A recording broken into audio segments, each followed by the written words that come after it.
ವನ್ಯಜೀವಿ ದಾಳಿಯನ್ನು ತಡೆಯುವಲ್ಲಿ ಮತ್ತು ಕೊಡಗಿನ ಮೂಲಭೂತ ಸಮಸ್ಯೆಗಳಿಗೆ ಪರಿಹಾರ ಸೂಚಿಸುವಲ್ಲಿ ರಾಜ್ಯ ಸರ್ಕಾರ ಸಂಪೂರ್ಣವಾಗಿ ವಿಫಲವಾಗಿದೆ ಎಂದು ಕೊಡಗು ಜಿಲ್ಲಾ ಬಿಜೆಪಿ ಆರೋಪಿಸಿದೆ. ಸರ್ಕಾರದ ನಿರ್ಲಕ್ಷ್ಯ ಧೋರಣೆಯಿಂದ ಖಂಡಿಸಿ ಜುಲೈ 6ರಂದು ಮಡಿಕೇರಿಯಲ್ಲಿ ಬೃಹತ್ ವಾಹನ ಜಾಥಾ ಮತ್ತು ಪ್ರತಿಭಟನಾ ಸಭೆಯನ್ನು ನಡೆಸಲಾಗುತ್ತೆ ಅಂತ ಬಿಜೆಪಿ ಜಿಲ್ಲಾಧ್ಯಕ್ಷ ನಾಪಂಡ ರವಿ ಕಾಳಪ್ಪ ತಿಳಿಸಿದ್ದಾರೆ. ನಗರದಲ್ಲಿ ಸುದ್ದಿಗೋಷ್ಠಿಯಲ್ಲಿ ಮಾತನಾಡಿದ ಕೊಡಗು ಜಿಲ್ಲೆಯಲ್ಲಿ ಕಾಡಾನೆ ಸೇರಿದಂತೆ ವನ್ಯಜೀವಿಗಳ ಉಪಟಳ ಮಿತಿ ಮೀರಿದೆ. ಕಾಡಾನೆ ದಾಳಿಗೆ ಸಿಲುಕಿ ಜನರು ಪ್ರಾಣ ಕಳ್ಕೊಳ್ತಾ ಇದ್ದಾರೆ ಮತ್ತು ಅಂಗವೈಕಲ್ಯತೆಗೆ ಒಳಗಾಗ್ತಾ ಇದ್ದಾರೆ. ರೈತರು ಕೃಷಿ ಫಸಲು ಕಳ್ಕೊಂಡು ಸಂಕಷ್ಟಕ್ಕೆ ಸಿಲುಕಿದ್ರೂ ರಾಜ್ಯ ಸರ್ಕಾರ ಪರಿಹಾರ ನೀಡ್ತಾ ಇಲ್ಲ. ಹುಲಿ ಮತ್ತು ಚಿರತೆ ದಾಳಿಯಿಂದ ಜಾನುವಾರುಗಳು, ಸಾಕು ಪ್ರಾಣಿಗಳು ಬಲಿಯಾಗ್ತಾ ಇವೆ. ವನ್ಯಜೀವಿಗಳ ನಿರಂತರ ದಾಳಿಯಿಂದ ಸರ್ಕಾರ ಗಂಭೀರವಾಗಿ ಪರಿಗಣಿಸ್ತಾ ಇಲ್ಲವೆಂದು ಅಸಮಾಧಾನ ವ್ಯಕ್ತಪಡಿಸಿದರು.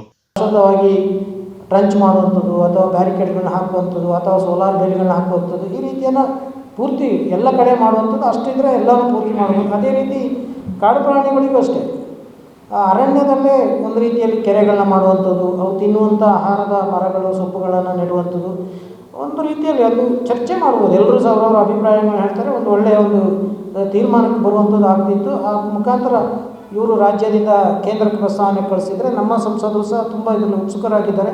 ಅವರು ಅದನ್ನ ಫಾಲೋ ಅಪ್ ಮಾಡ್ತಾಯಿದ್ರು, ಮುಂದೆ ಏನು ಹೇಳುವಂಥ ಯೋಚನೆ ಮಾಡ್ತಾಯಿದ್ರು. ಆದರೆ ಯಾವುದನ್ನು ಮಾಡದೆ ಜನರ ಒಂದು ರೀತಿ ಆಕ್ರೋಶಕ್ಕೆ ಇವರು ಮಾಡಲಿ ನೋಡು ಅಂತ ಹೇಳುವಂಥ ಪ್ರತಿಷ್ಠೆಯನ್ನು ಇಟ್ಕೊಂಡು ಈ ರೀತಿ ಮುಂದೆ ಹೋಗೋದನ್ನು ವಿರೋಧ ಮಾಡಿ ನಾವು ಈ ಒಂದು ಪ್ರತಿಭಟನೆಯನ್ನು ಹಮ್ಮಿಕೊಳ್ತಾ ಇದ್ದೇವೆ. ಕೂಡಲೇ ನಮ್ಮದು ಒತ್ತಾಯ ಇಷ್ಟೇ, ಇದಕ್ಕೆ ಸೂಕ್ತ ಪರಿಹಾರ ಜಿಲ್ಲೆಗೆ ಆಗಬೇಕು. ಈಗಾಗಲೇ ನಾವು ಹಿಂದೆ ಹೇಳಿದ್ದೆವು, ಸ್ಟೆಪ್ ಬೈ ಸ್ಟೆಪ್ ಆಗಿ ನಾವು ಹೋರಾಟಗಳನ್ನ ಕೈಗೆತ್ತಿಕೊಳ್ತೇವೆ ಅಂತೇಳಿ. ಇದು 2ನೇ ಹಂತದ ಹೋರಾಟ. ಇದು ಆಗದಿದ್ದರೆ ಮುಂದೆಯೂ ನಾವು ಏನು ಯೋಚನೆ ಮಾಡ್ತೇವೆ, ಇತರ ಜಿಲ್ಲೆಗಳವರಿಗೂ ಈ ಸಮಸ್ಯೆ ಇರೋವನ್ನು ಒಟ್ಟು ಸೇರಿಸ್ಕೊಂಡು ವಿಧಾನಸೌಧ ಮುತ್ತಿಗೆ ಮಾಡೋದು, ಈ ರೀತಿಯ ಒಂದು ಯೋಚನೆ ಇದೆ. ಅದು ಮುಂದಕ್ಕೆ ಯೋಚನೆ ಮಾಡ್ತೇವೆ. ಹಾಗೆ ಈ ಆನೆ, ಕಾಡು ಪ್ರಾಣಿಗಳು, ಇದ್ರ ಜೊತೆಗೆ ಈಗಾಗಲೇ ಹುಲಿ ಮತ್ತು ಚಿರತೆಗಳು ಸಾಕಷ್ಟು ಜಾನುವಾರುಗಳನ್ನ ದಿನ ಕೊಂದು ತಿನ್ನುವಂಥದ್ದು ಇರ್ಬೋದು. ಇತರ ಬೇರೆ ಕಾಡು ಪ್ರಾಣಿಗಳಿಂದ ಬೆಳೆ ನಷ್ಟ ಆಗ್ತಾ ಇರೋದು. ಅದರಿಂದ ಇಡೀ ಇವತ್ತು ಭತ್ತದ ಬೆಳೆ ನೆಡೋದನ್ನೇ ಬಿಟ್ಬಿಟ್ಟಿದ್ದಾರೆ. ಕಾಫಿ ತೋಟ, ಏಲಕ್ಕಿ ತೋಟಗಳು, ಬಾಳೆ ಯಾವುದನ್ನು ಮಾಡೋಕ್ಕಾಗಲ್ಲ, ಈ ರೀತಿ ಪರಿಸ್ಥಿತಿ ಇದೆ. ಅದ್ರ ಜೊತೆಗೆ ಈಗ ಸಿ ಮತ್ತು ಡಿ ಲ್ಯಾಂಡ್ ಏನು ಸಾಕಷ್ಟು ಹೋರಾಟ ಆಗ್ತಾಯಿದೆ.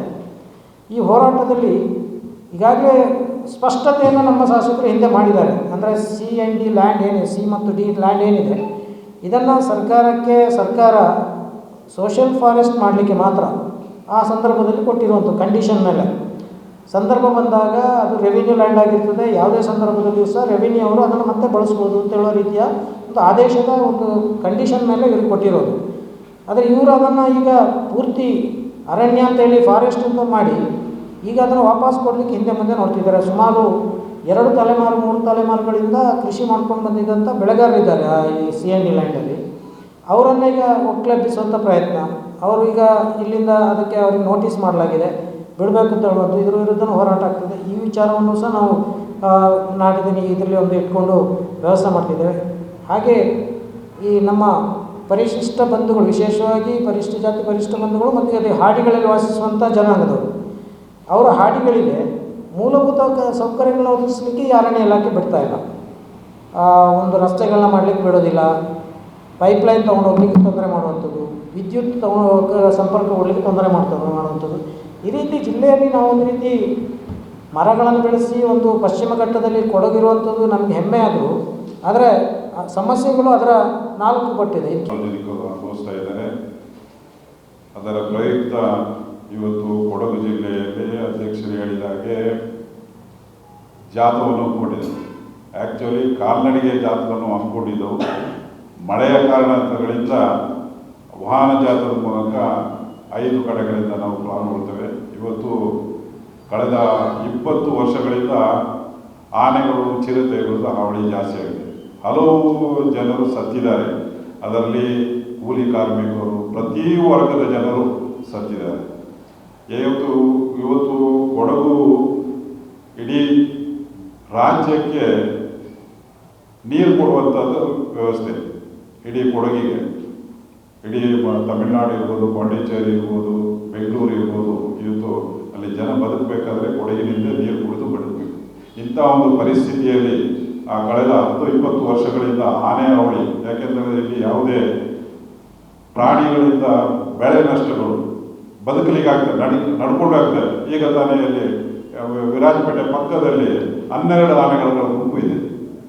ಈ ರೀತಿ ಆನೆಗಳಿಂದ ಪ್ರಾಣಿಗಳಿಂದ ತೊಂದರೆ ಅನಿಸ್ಕೊಂಡು ಬರ್ತಾ ಇದ್ದೀವಿ. ಇದರ ಪ್ರಯುಕ್ತವಾಗಿ ಜನರನ್ನ ಜಾಗೃತಿ ಮೂಡಿಸಲಿಕ್ಕೋಸ್ಕರ ಇವತ್ತು ನಾವು ಈ ಜಾಥಾವನ್ನು ಹಮ್ಮಿಕೊಂಡಿದ್ದೇವೆ.